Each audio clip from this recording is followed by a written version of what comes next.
پھر آپ صلی اللہ علیہ وسلم کے پاس جب دعوت بہت پھیل چکی، بہت لوگ مسلمان ہو گئے، پھر آپ صلی اللہ علیہ وسلم نے ارادہ کیا اب ہم مکہ پہ کیا کریں گے؟ چڑھائی۔ کوئی ایگریمنٹ تو تھا نہیں، تو پھر آپ صلی اللہ علیہ وسلم رمضان میں 10,000 کا لشکر لے کے چلے ہیں مکہ پہ چڑھائی کرنے کے، اور بڑی شان سے۔ اور آپ صلی اللہ علیہ وسلم نے خود لوہے کی ٹوپی پہنی ہوئی تھی۔ آج اگر کوئی باڈی گارڈ رکھ لے تو لوگ اس کو کیا کہتے ہیں؟ اس کا اللہ پہ توکل، بولو نا، نہیں، یہ تو موت سے ڈرتا ہے۔ تو نبی کو کیا ضرورت تھی جنگی ٹوپی پہننے کی؟ ارے اسی لیے پہنی تھی نا کہ تاکہ کوئی لڑائی ہو تو تلوار اثر نہ کرے، حفاظت کے لیے پہنی تھی نا۔ تو پتہ یہ چلا کہ حفاظتی تدبیر اختیار کرنا توکل کے خلاف نہیں ہے۔ گارڈ بھی علماء کے پاس، یا کوئی بھی آدمی ایسا ہے جس کی جان کو خطرہ ہے، اس کے پاس گارڈ بھی ہونے چاہیے اور سیکیورٹی کا پورا انتظام بھی ہونا چاہیے۔ تو ہمارے نبی نے لوہے کی ٹوپی پہن، کیا خوبصورت منظر ہوگا کہ وہ جنگی ٹوپی پہن کر آپ صلی اللہ علیہ وسلم جو رحمت للعالمین ہیں، اور گھوڑے کی پشت پہ سوار ہو کر اور تلوار اور تیر اور زرہ ہاتھ میں لے کر اپنی فوج کی کمانڈ کرتے ہوئے، سرور دو عالم سید الانبیاء کمانڈ کرتے ہوئے کہاں جا رہے ہیں؟ مکہ میں جنگ کرنے کے لیے۔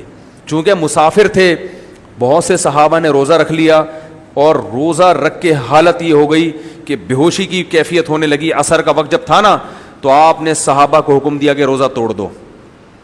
یہ بھی کیا اسباب اختیار کیے جا رہے ہیں نا، حالانکہ خود آپ نے فرمایا جہاد میں ایک دن کا روزہ 1 سال کے روزے کے برابر ہے۔ ہمارے فوجیوں کو چاہیے کہ میدان جہاد میں جب بارڈر پہ ہوتے ہیں روزہ رکھا کریں، ایک دن کا روزہ 1 سال۔ لیکن اگر اس روزے کی وجہ سے یہ ڈر ہے کہ شکست ہو جائے گی، پھر روزہ رکھنا افضل نہیں ہے۔ تبھی نبی نے صحابہ کو، کیونکہ مسافر بھی تھے، مسافر کو تو ویسے ہی چھوٹ ہے، تو آپ صلی اللہ علیہ وسلم نے صحابہ کو حکم دیا روزہ توڑ دو، کیونکہ یہ کنڈیشن اگر ہے، اگر ہم دفاع کیسے کریں گے بھائی؟ ابے کیا ہو گیا؟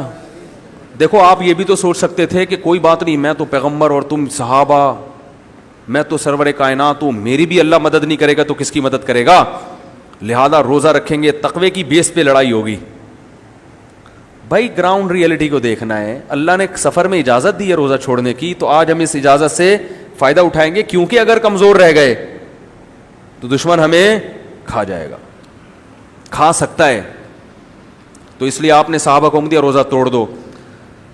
خود بھی آپ نے پانی پیا، بہت سے صحابہ نے روزہ نہیں توڑا کہ بھئی یہ تو نبی ہمیں ہماری صحت کا خیال رکھ کے اور محبت میں ایسا کر رہے ہیں، نبی بار بار حکم دے رہے توڑ دو، بعض نے پھر بھی نہیں توڑا اور وقت پر افطار کیا۔ تو آپ نے فرمایا آج روزہ توڑنے والے روزہ رکھنے والوں سے زیادہ اجر پا گئے ہیں۔ آج جنہوں نے روزہ توڑا ان کو اجر زیادہ ملا، جنہوں نے رکھا ان کو اجر کم۔ کیوں؟ جنہوں نے توڑا انہوں نے نبی کی اطاعت۔ اس سے ایک اور مسئلہ پتہ چلا کہ ہمیں شریعت کو فالو کرنا ہے، چاہے اس میں ہماری آسانی ہو یا ہماری مشکل۔ بعض شریعت میں ایسے کام ہیں کہ وہ ہیں بھی مزیدار اور شریعت میں ان کی ترغیب بھی ہے۔ تو نبی نے حکم دیا سب صحابہ کو کہ روزہ توڑ دیا جائے، تو جنہوں نے توڑا ان کو زیادہ اجر ملا۔ پھر آپ صلی اللہ علیہ وسلم مکہ میں داخل ہوئے، 10,000 کا لشکر دیکھ کر مکہ والوں میں لڑنے کی ہمت نہیں ہوئی۔ اب جب اتنا بڑا لشکر مکہ میں داخل ہوا تو مکہ والے ڈر گئے کہ اب تو ہماری خیر نہیں، اب تو کھوپڑیوں کے مینار بنیں گے، کیونکہ ہم نے ان کے ساتھ جو کچھ کیا ہے وہ ہمیں معلوم ہے۔ ایسے ظلم کیے تھے 13 سال مکہ میں۔ حضرت سمیہ رضی اللہ تعالی عنہ کی شرمگاہ پہ برچھا مارا تھا ایک بدبخت نے۔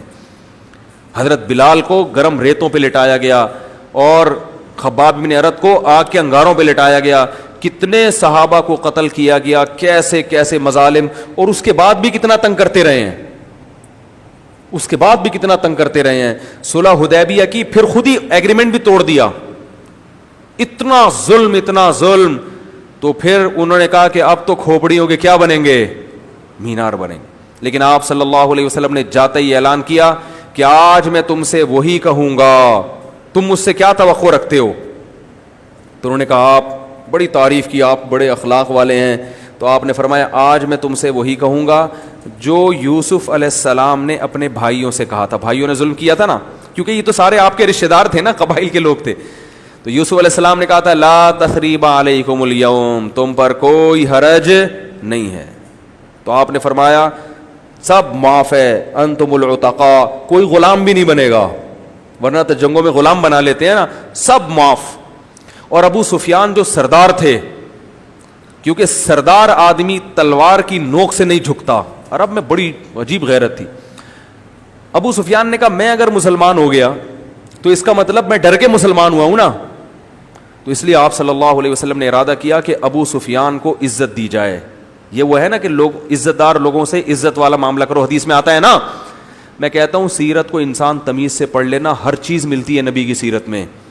دنیا میں جینے کا سلیقہ آتا ہے کہ کیسے رہا جاتا ہے. تو چونکہ عزت دار آدمی تھا تو عزت دار آدمی کو کیا چاہیے؟ عزت. تو آپ نے فرمایا ابھی مسلمان نہیں ہے. تو ابو سفیان نے اسلام بھی قبول کیا اور آپ نے ان کو پروٹوکول کیا دیا, فرمایا جو ابو سفیان کے گھر میں گھس جائے گا اس کو میری طرف سے پناہ ہے, اس کا خون کیا ہو گیا؟ معاف.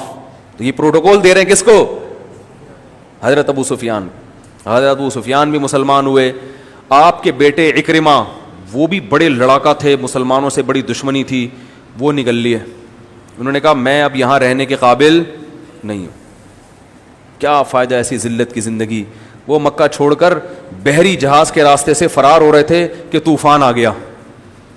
طوفان آیا نا, چاروں طرف سے موت. تو انہوں نے اللہ سے دعا مانگی, اللہ اگر تو نے مجھے زندگی دے دی تو میں محمد صلی اللہ علیہ وسلم کے پاس جا کر اسلام قبول کر لوں گا. وہ طوفان تھم گیا, آپ واپس آئے, غیرت مند تھے نا, سردار کے بیٹے, آ کے اسلام قبول کیا. اس پر اللہ نے قرآن کی آیتیں نازل کی, فَمِنْهُمْ مُقْتَصِدٌ, جب یہ سمندر میں ہوں اور طوفان گھیر لے تو یہ سب اللہ کو پکارتے ہیں, اس وقت اپنے بتوں کو بھول جاتے ہیں. تو حضرت اکرمہ بھی بھول گئے تھے بتوں کو, ٹھیک ہے نا, اللہ کو پکارا کہ اللہ تو ہمیں نجات دے دے تو ہم شکر گزار بنیں گے. اللہ فرماتے ہیں فَمِنْهُمْ مُقْتَصِدٌ, ان میں کچھ تو اپنے ایگریمنٹ پہ قائم رہتے ہیں اور اکثر لوگ ایگریمنٹ پہ قائم نہیں.